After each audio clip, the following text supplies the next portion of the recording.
आप अपने प्राण दान करने के लिए तत्पर हैं और मुझसे, अपनी अर्धांगिनी से, अपनी भावी संतान की माता से ये अपेक्षा कर रहे हैं मैं आपको अपने प्राण त्याग करने के लिए अनुमति दे दूं?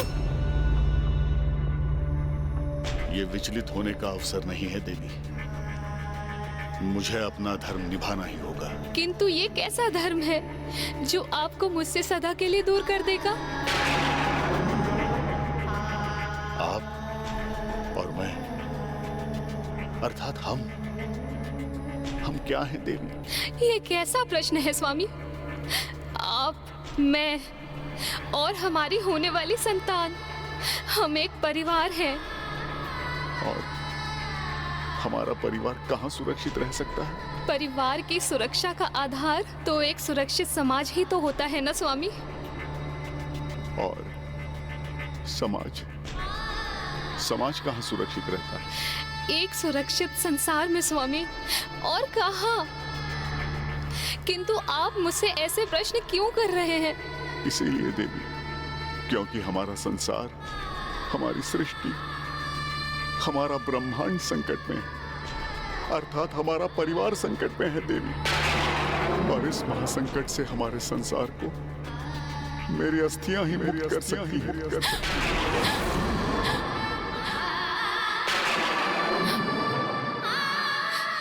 इसीलिए मुझे देवताओं को अपनी अस्थियां दान करने की अनुमति दे दीजिए देवी। किंतु आप अस्थियां दान में देकर अपने प्राण त्याग देंगे तो प्रभु के अवतार के पिता होने का सुख कैसे प्राप्त करेंगे?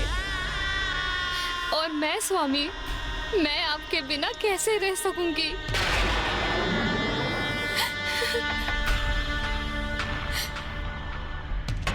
मेरे जाने के उपरांत भी ये संसार मुझे महादेव के अवतार के पिता के नाम से स्मरण करेगा। किंतु यदि ये संसार ही शेष नहीं रहेगा तो कुछ नहीं रहेगा।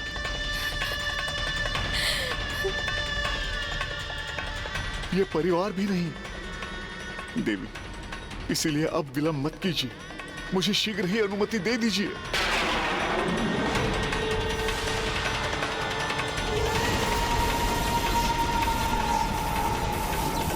संसार महासंकट में है देवी, और सर्वनाश के लिए अभी अधिक समय शेष नहीं है। मुझे जो भी करना है शीघ्र करना होगा।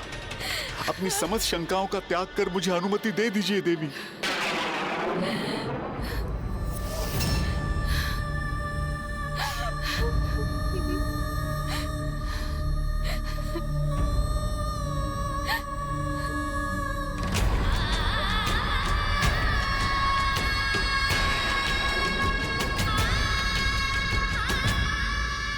इस अनुमति के लिए आपका कोटि कोटि धन्यवाद।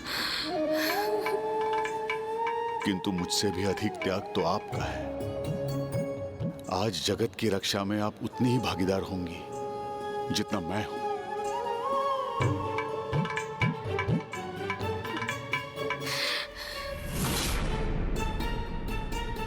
दुख तो इस बात का है कि मैं अपने पुत्र के रूप में स्वयं प्रभु को अपने अंक में नहीं भर सकूंगा।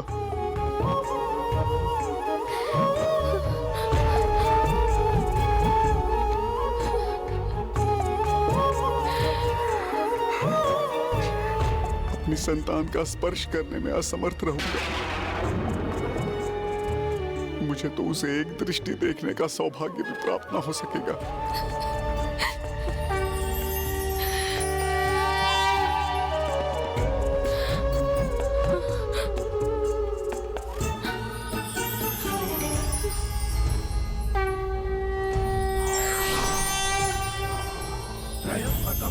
शिवं नमामि हे उमापति जनीन कंठ जय अनंत नमोस्तुते नमोस्तुते।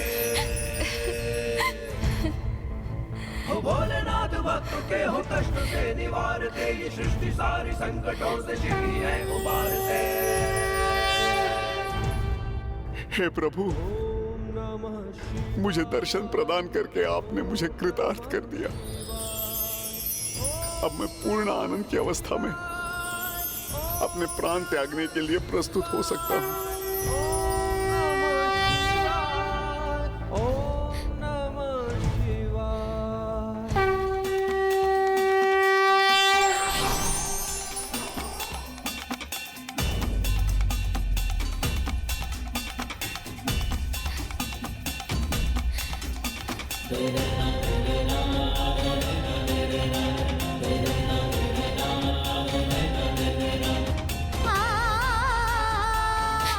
स्वामी, स्वामी, स्वामी, स्वामी।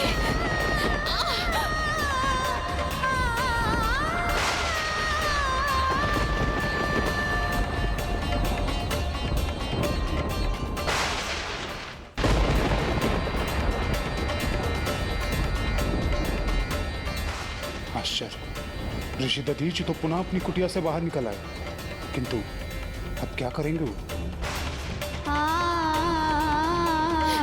स्वामी, स्वामी।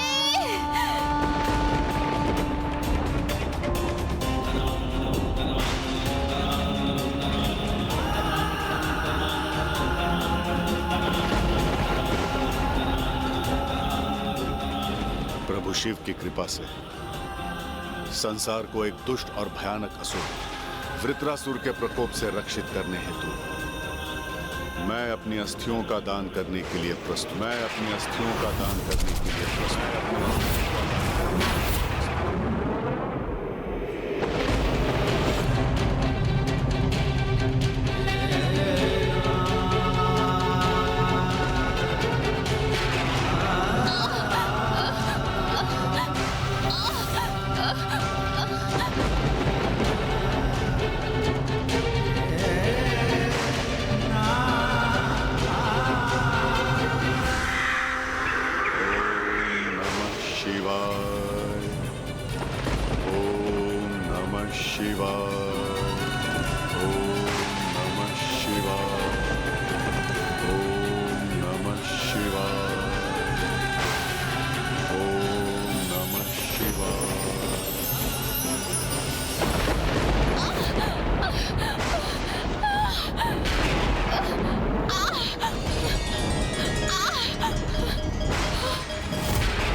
ऋषि दधीचि ने इस महात्याग का निर्णय लेकर तो मुझे भी अचंभित कर दिया। ओम नमः शिवाय।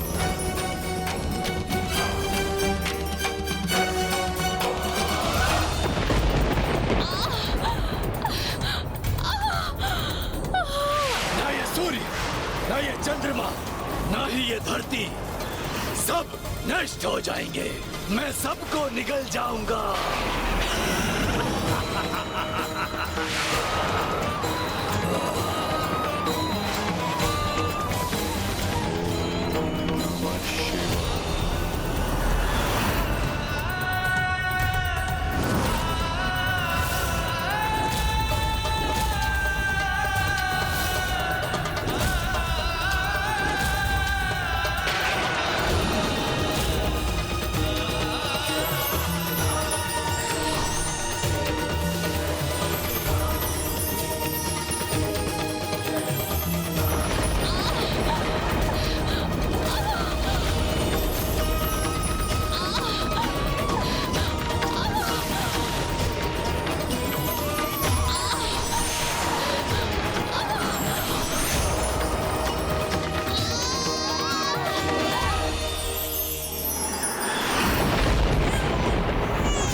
धरणी के विश्वस्त चतुर्बाहुबीज पुत्र पर प्रभु ने मृत्यु के जन्म दिया। पीपल के वृक्ष के तले ही आपका पालन हुआ है, इस प्रसाद का तभी से आपको मिला।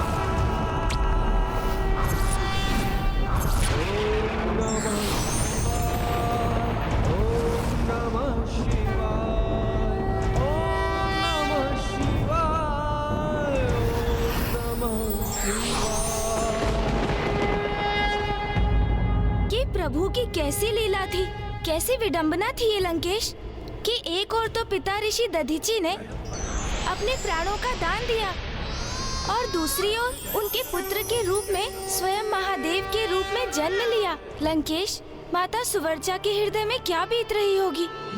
दुख और सुख दोनों एक साथ आने पर जिस विडंबना का सामना वो कर रही होंगी, उसका तो अनुमान लगाना भी कठिन है। वो तो ये भी समझने में असमर्थ होंगी कि वो अपने पति, अपने स्वामी के गमन पर रुदन करे अथवा महादेव को पुत्र रूप में पाने का आनंद मनाए। लंकेश जी, जल ग्रहण कीजिए। उनका फिर क्या हुआ लंकेश? देवी सुवर्चा अपने स्वामी के वियोग में जैसे तंद्रा में चली गई थी। उनकी चेतना जड़ हो गई थी। किसी भी घटना का अब जैसे उन पर कोई प्रभाव ही नहीं पड़ रहा था। किंतु पूरे जग को प्रकाश देने वाले महादेव के नन्हे अवतार की किलकारियों ने उनका ध्यान खींच ही लिया। मेरे पुत्र, मेरे प्रभु, मेरे पुत्र, मेरे प्रभु, मेरे पुत्र। मैंने कहा था ना, जिनके दर्शन से सारा संसार खिलखिलाता है, शीघ्र ही वो हमारे अंत में खिलखिलाएंगे। जैसा मैंने कहा था वैसा ही हुआ ना। तो अब तो मुझे जगत कल्याण के लिए अस्थिदान की अनुमति दे दीजिए। स्वामी, स्वामी, रुकिए, अपने प्रभु को छोड़ के कहाँ जा रहे हैं आप? स्वामी, स्वामी, स्वामी, स्वामी, स्वामी, स्वामी, आप कहाँ चले गए स्वामी?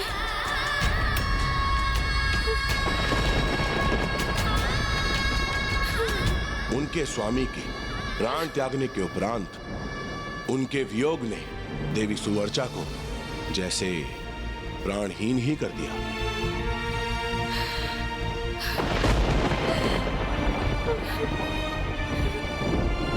स्वामी, इस महासंकट से हमारे संसार को मेरी अस्थियां ही मुक्त कर सकती हैं। इसलिए मुझे देवताओं को अपनी अस्थियां दान करने की अनुमति दे दीजिए देवी।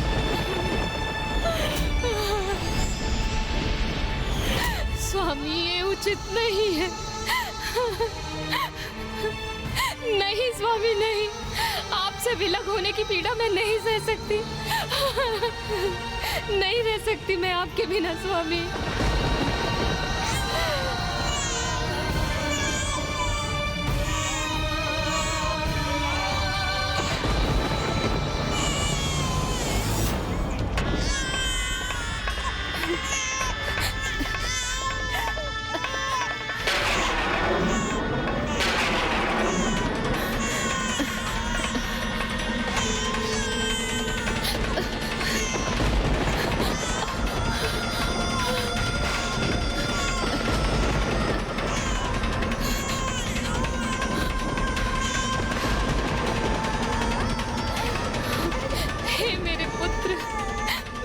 करूं?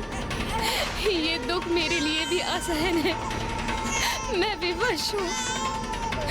मैं क्या करूं?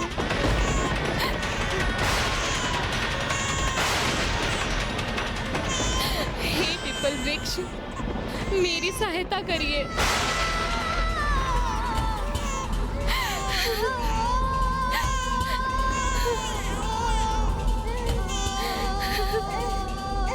मुझे क्षमा करना पुत्र, मुझे क्षमा करना।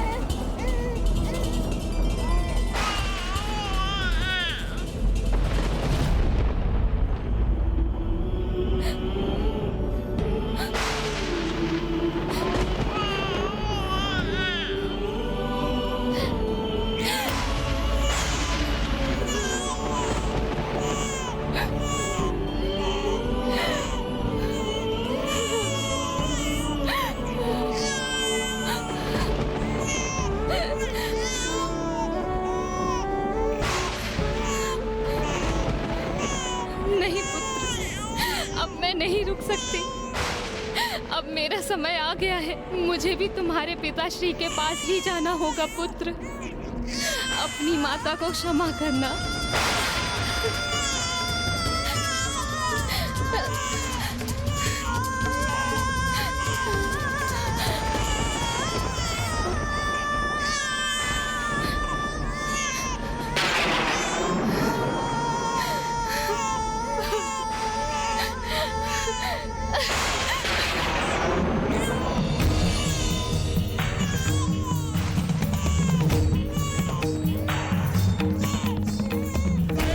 इस परिवार पर शनिदेव की ऐसी दृष्टि पड़ी कि एक नन्हा शिशु अपने माता पिता को खोकर संसार में अकेला रह गया।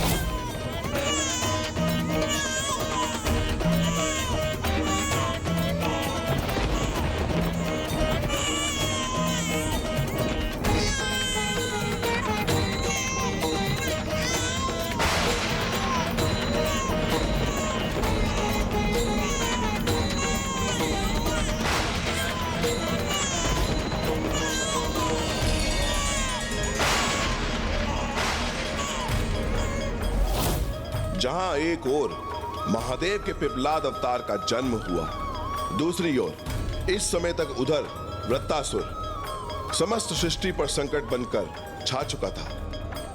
वृत्तासुर जो अपनी परिक्रमा पूर्ण कर चुका था और अपने बनाए व्रत में सबको घेर चुका था और समस्त लोकों को निगलने जा रहा था। अर्थात उसकी विनाश लीला के कारण अब त्रिलोक भी विनाश के निकट था।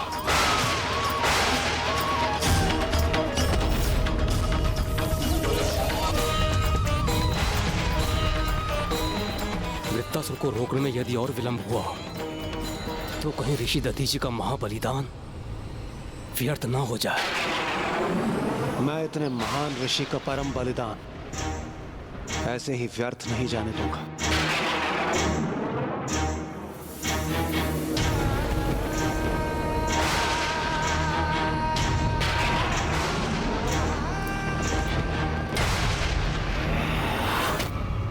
ये परिवर्तन, ये अंधकार जो सर्वत्र फैल रहा है, इसे कैसे रोकेंगे हम?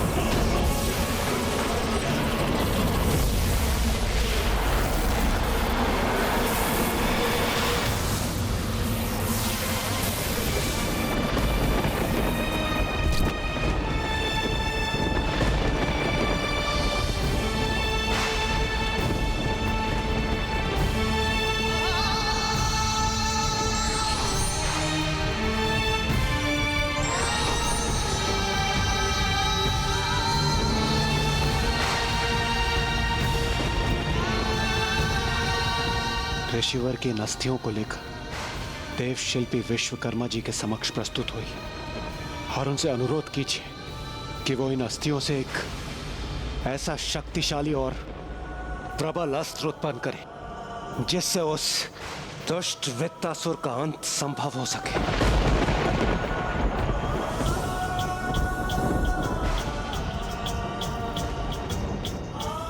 जाइए सूर्यदेव, शीघ्र प्रस्थान कीजिए।